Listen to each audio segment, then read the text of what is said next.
Seguimos adelante en Tele Buen Día. Conrado Ramos, ex subdirector de la OPP, actual doctor en ciencia política, trabajó con el gobierno de José Mujica hasta que renunció a su cargo en agosto de 2010, señalando que no tenía participación en las decisiones políticas. Habló en su momento, y tal vez me pueda corregir si no es precisamente ese el término, de los comisarios del entorno presidencial que trancaron la reforma en aquel momento. ¿Es así, Conrado? Buen día, ¿qué tal? ¿Cómo le va? Hola, buen día.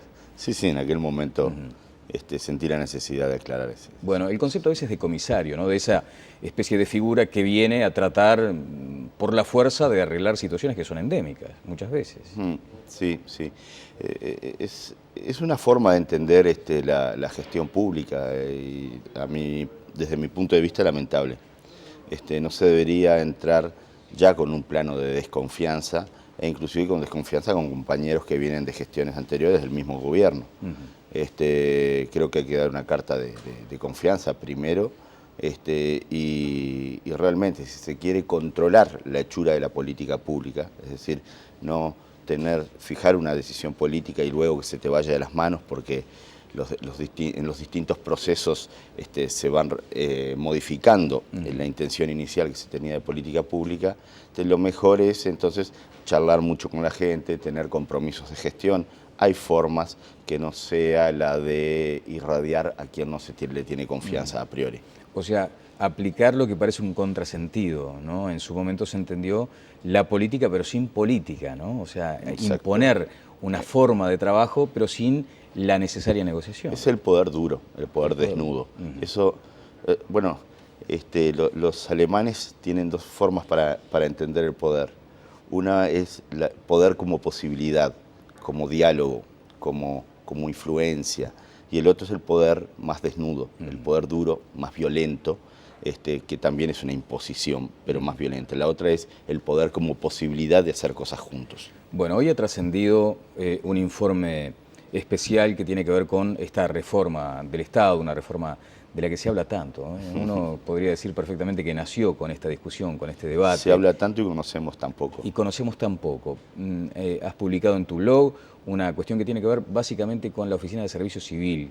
Querría detenerme más adelante en ese aspecto. Pero lo cierto es que hay un nuevo estatuto que habilita que unos 2.000 funcionarios aproximadamente se vayan integrando al Estado. Para eso está Paola Arriani con nosotros y ha trabajado en el asunto que publica hoy el diario El País. Después querría detenerme, Paola, en otra genialidad de Aroxa, pero vayamos contigo.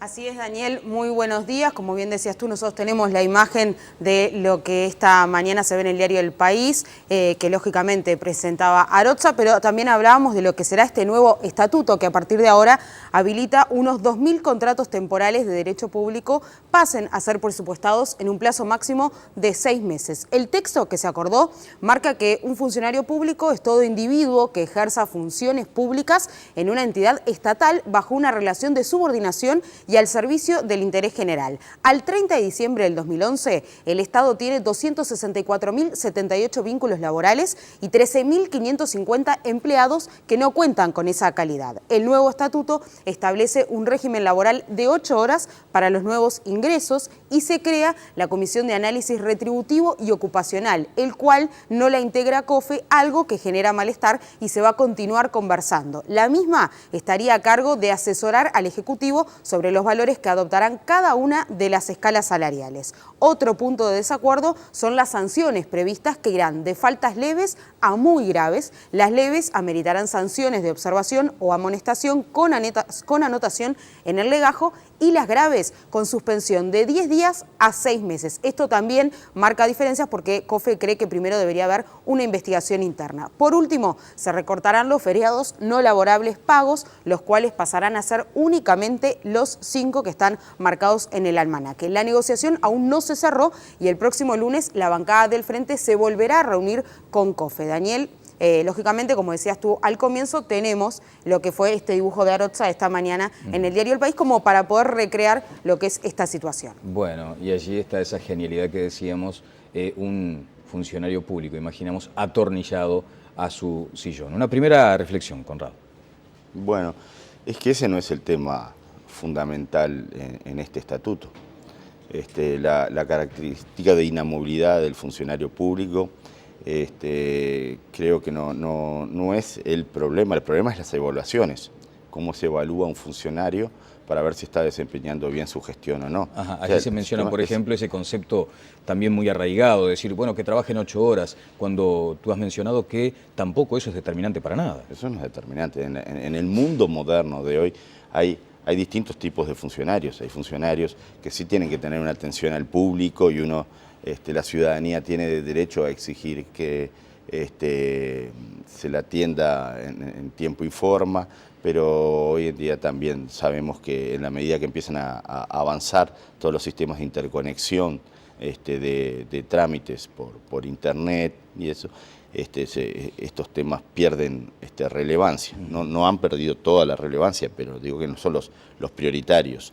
Y hay determinado tipo de profesionales cuyo trabajo se tiene que medir mucho más a producto y no a horas de trabajo. Pero lógico, medir a producto no es fácil, para eso hay que estar bien organizado. Claro, aquello de la gestión, ¿no? Organizar la gestión y medir el producto. Algo que muchos entienden como utópico. La productividad no tiene como parámetros bien establecidos y determinados como para medirla. Sí, no, es un tema complejo. Cuando quisimos en las empresas públicas avanzar hacia temas de productividad, la productividad era ya un sobresueldo fijo, porque era tan difícil medirla que por las dudas se pagaba. Que por las dudas se pagaba. Entonces, son temas complejos que es necesario avanzar, pero para eso hay que avanzar a la evaluación de resultados de la gestión. Y avanzar hacia la evaluación de resultados de la gestión implica avanzar sistémicamente, es decir, en paralelo, en temas de modernización de la gestión y modernización del servicio civil. Es decir, hay que capacitar a la gente, tener determinado tipo de funcionarios capacitados como para poder responder mejor a una planificación, a un monitoreo, una evaluación y corrección correspondiente. Sino de lo contrario, medir productividad en el sector público es una utopía. Es una utopía. Lo que decía Paola Arriani en el informe que publica hoy El País, mencionaba algunas cuestiones que tienen que ver justamente con eso, ¿no? Con aquella cosa de la inamovilidad, de las 8 horas, de los feriados, pero no se detiene desde tu punto de vista en un aspecto sustantivo, que es medir el resultado y sobre todo valorar el esfuerzo, el empeño del funcionario en su rol. Se privilegia, por ejemplo, los años académicos, los años que la persona tuvo en una carrera. Exacto. Esa es mi preocupación central en este momento. Yo creo que estamos perdiendo una muy buena oportunidad que no se da cada demasiados años. Se da un estatuto de funcionario público, son normas, marcos generales que deben durar unos cuantos años. Y creo que se está desaprovechando la oportunidad para reestructurar el servicio civil sobre bases fundacionales distintas. O sea, avanzar hacia donde los países más modernos en materia de gestión de recursos humanos y de profesionalización de la gestión pública están avanzando. ¿Cuál es el ejemplo hoy en el mundo? Yo fui citado a la Comisión de Constitución y Código justamente a asesorar sobre el tema. Y traté de mostrarle a los legisladores de esa comisión las páginas web de los servicios civiles más de punta en el mundo, yo qué sé, Canadá, Australia, Estados Unidos mismo, Bélgica avanzado, Brasil viene en una dirección hasta a instancias de la OECD, por ser miembro de la OECD, también viene avanzando por informes y recomendaciones que se han hecho hacia estructurar el servicio civil en base a familias ocupacionales. Es decir, no a la vieja estructura corporativa de la cantidad de años que estudié. Si estudié 5 años, soy profesional superior. Si estudié 4 años, soy profesional. Si estudié 3 años, soy técnico profesional. Bueno, eso no se usa más. Esa no es la tendencia que hay. La tendencia general es hacia identificar familias de ocupaciones que tienen características similares y agrupar a los servicios civiles en estas familias. Luego, al interior de esas familias, distinguir ocupaciones. Bien, eso sería como derogar aquello de los escalafones y subescalafones, por ejemplo. Exactamente. Sería, o por lo menos, transformarlos radicalmente. El escalafón pasaría a ser la familia ocupacional. La familia ocupacional. Este estatuto lo que plantea es que el 70% del salario de un funcionario va a seguir determinado por la cantidad de años de estudio que tengo y no por la verdadera ocupación que realiza. El se supone que hay un concepto que se introduce de ocupación que va a ser el 30% del salario. No sé qué base científica se tiene para decir 70% es la cantidad de años de estudio y 30% es la ocupación. Entonces creo que realmente se perdió la oportunidad de citar a técnicos extranjeros. Claro, la academia en Uruguay no trata este tema porque las universidades no lo enseñan. No se enseña gestión pública ni en las universidades públicas ni en las privadas. Bueno, parece curioso también. Además hay un aspecto que hasta puede ser anecdótico. La exposición ante la Comisión de Constitución y Códigos demandó una hora de tu parte, una hora y media, y luego de ella no hubo preguntas. En absoluto. Yo sentí, no creo que haya sido un ninguneo. Creo que no se entendió, no pude ser claro en la exposición y presentando las distintas páginas web, o no hay interés. Yo creo que el tema está laudado. Sinceramente lo que creo... ¿No hay interés o está laudado? Porque son cuestiones diferentes. Esto es demasiado fuerte, es reestructurar al servicio civil en serio, llevarlo hacia la modernidad. Para eso hay que sentarse, trabajar, estudiar, y esto lleva su tiempo. Y además, lo más probable es que salga dinero, porque es recalcular el valor público de una ocupación, cosa que no se tiene por qué hacer a los 250.000 funcionarios públicos, llevarlos a otra escala salarial de un día para el otro, pero sí empezar a calcular cuál es el valor público que agrega una ocupación determinada a la sociedad. Bueno, y esto es un tema que a los ministerios de Economía no les gusta, en la región me refiero. Por aquello de la inversión necesaria. Consultor del Banco Mundial y con colegas hemos comentado que los gobiernos de la región no quieren meterse en estos temas porque son temas ásperos, duros y por lo general salen dinero. Entonces yo sospecho que debe haber un pacto de, bueno, ¿cuánto sale esta reforma? Sale esto, está bien, esto lo bancamos. Pero no se va al fondo de la transformación que se necesita. Bueno, esta actual reforma parece haber llegado a su punto de cocción en este acuerdo entre el Ejecutivo y COFE. O sea, ¿hay margen como para incidir ahora? Yo creo que no. Además a COFE no le interesa tampoco estos temas, porque esto implica... yo también lo presenté frente a COFE, fui invitado por COFE a un seminario y presenté este tema y no se me hicieron preguntas tampoco, nunca más se me invitó. Pero no les Cuesta interesa, Duarte... Sí. No ha invitado a gente de renombre. Doctor, pero por ejemplo, acá se habla siempre del corporativismo. ¿Está presente entonces en estas circunstancias? Sí, pero yo creo que sí que hay un tema de corporativismo, pero hay un tema también de no conocer el tema en profundidad. No hay expertos en la materia y que se pueda difundir. Yo he dicho, no hay una comunidad epistémica, una comunidad académica que esté impulsando esto, o think tanks, o desde la academia. Entonces COFE tampoco tiene por qué saber demasiado en esto, porque yo venga aisladamente a tratar de incorporar esta temática. COFE está más preocupada por sus reivindicaciones más inmediatas y no sé si está mal, está bien. Creo que es el gobierno el que tendría que estar preocupado por ir a la punta de las modernizaciones administrativas. Bueno, no se está yendo en aquella dirección que se reclama, por ejemplo, desde el sector empresarial, de que en lugar de un Estado gordo tengamos un Estado musculoso. Claramente no se va en esa dirección. Creo que no, porque tampoco se dan señales. Es decir, al no estudiar las ocupaciones y no estudiar cuánto vale una ocupación y cómo se podría estructurar el servicio civil en torno a ocupaciones, eso implicaría hacer un estudio muy fuerte de qué ocupaciones hay en el Estado y cuáles se quieren privilegiar. Si uno quiere decir, bueno, quiere ser un tipo de administración central que piense más, que sea más reguladora, más controladora, más experta en formulación de políticas públicas y no tanto en servicios generales u oficios. Eso implica hacer un muy buen estudio de qué ocupaciones y familias de ocupaciones necesito. Al no hacer ese trabajo, no veo que se estén dando señales claras de que va a haber una planificación de los recursos humanos adecuados.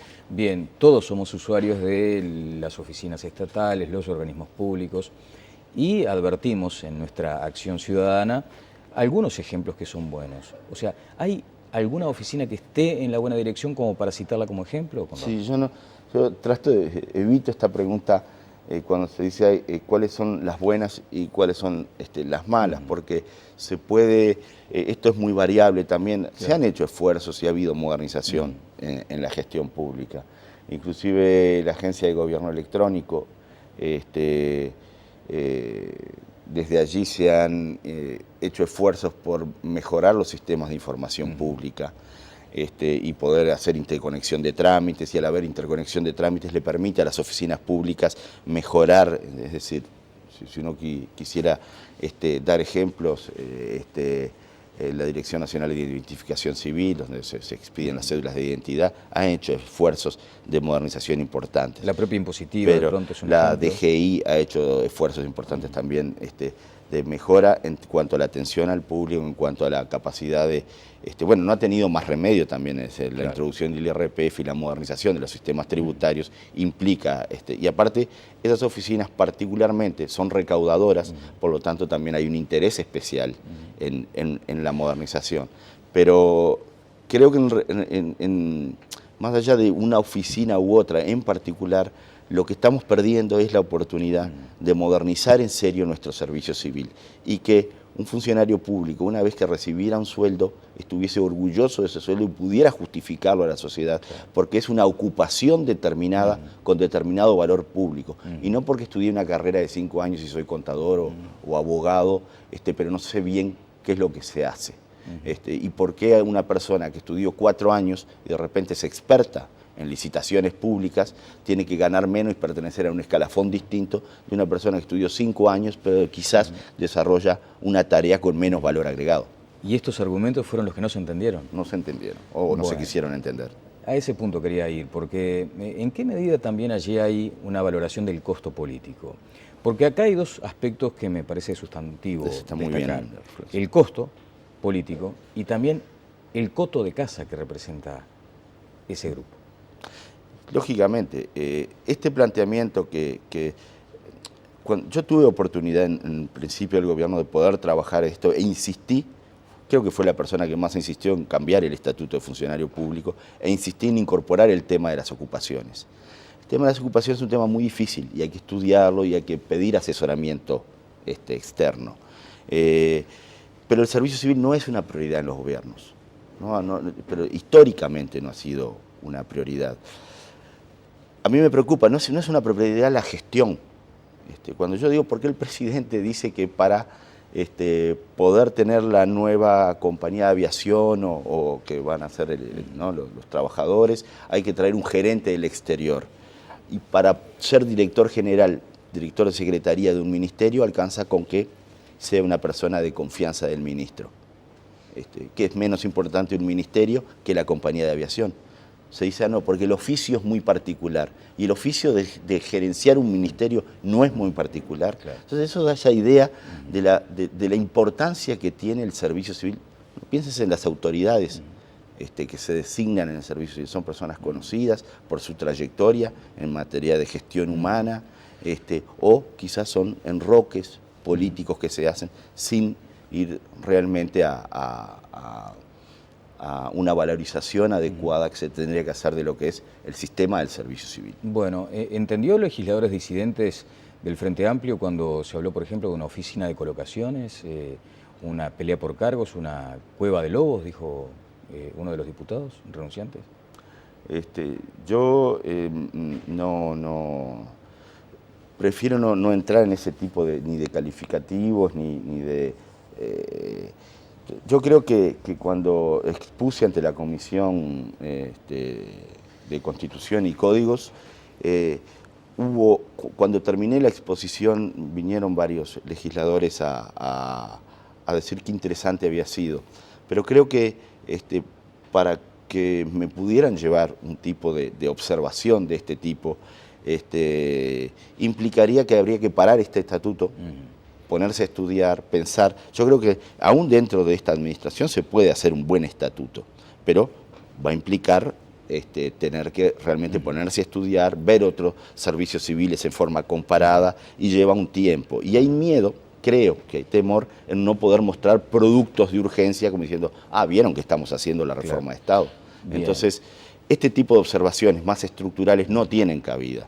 Creo que las que van a tener más cabida dentro de este estatuto son observaciones de tipo de inconstitucionalidad, porque ahí se corre el riesgo de promulgar otra ley otra vez que vaya a ser declarada de inconstitucional, y tenía visos enormes de inconstitucionalidad este proyecto que había, que creo que ahora se van a...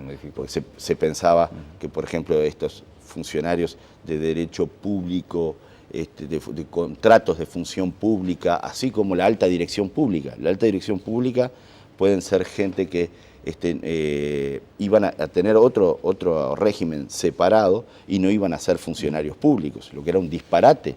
Alguien que está muy arriba en la jerarquía administrativa y no iba a ser funcionario público. O sea, ese tipo de cosas son las que se tendieron a salvar, así como algunas reivindicaciones inmediatas de COFE, porque si no van a tener un conflicto sindical muy grande. Otro tipo de observaciones, que son observaciones más estructurales, más de fondo, pero sobre las que se sabe menos, y no hay un grupo atrás de presión, pasan desapercibidas. Y para mí es una frustración particular, pero me preocupa porque son años que el país pierde en poder modernizar en serio. Bien, lo político por encima de lo necesario, digamos. Creo que sí. Podría ser una conclusión.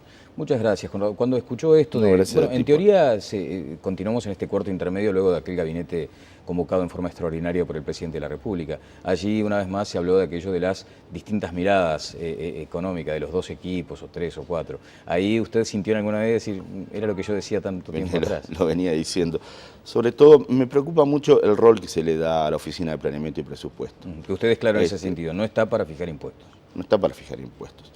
Sí puede asesorar en la materia, pero asesorar en la materia en un contexto de planificación más amplio, en un contexto de planificación a mediano plazo, generando lo que sería un embrión de un Plan Nacional de Desarrollo. Pero con estudios, para eso hay que estudiar mucho, hay que producir informes y no es toqueteando el sistema redistributivo, es decir, el pacto fiscal, es decir, los ingresos y los egresos de manera más aleatoria. Tiene que ser algo mucho más silencioso, medido, de mediano y largo plazo, y sí tiene que ser muy fuerte la Oficina de Planeamiento y Presupuesto, pero no rivalizando políticamente y generando estas luchas intestinas que le hacen mucho mal al gobierno, pero también incertidumbre en la ciudadanía. Hay confusión de roles, digamos. Creo que hay confusión de roles, pero confusión de roles también inducida. No es ingenua esta confusión de roles, inducida de las más altas esferas. Entonces, creo que sí hay que poder influir en las decisiones del equipo económico, del Ministerio de Economía, pero de otra forma, no de esta. Muchas gracias, Conrado, muy amable. Al contrario. El doctor en Ciencia Política, Conrado Ramos, ex subdirector de la OPP, estuvo con nosotros. Pausa y seguimos adelante aquí en Tele Buen Día.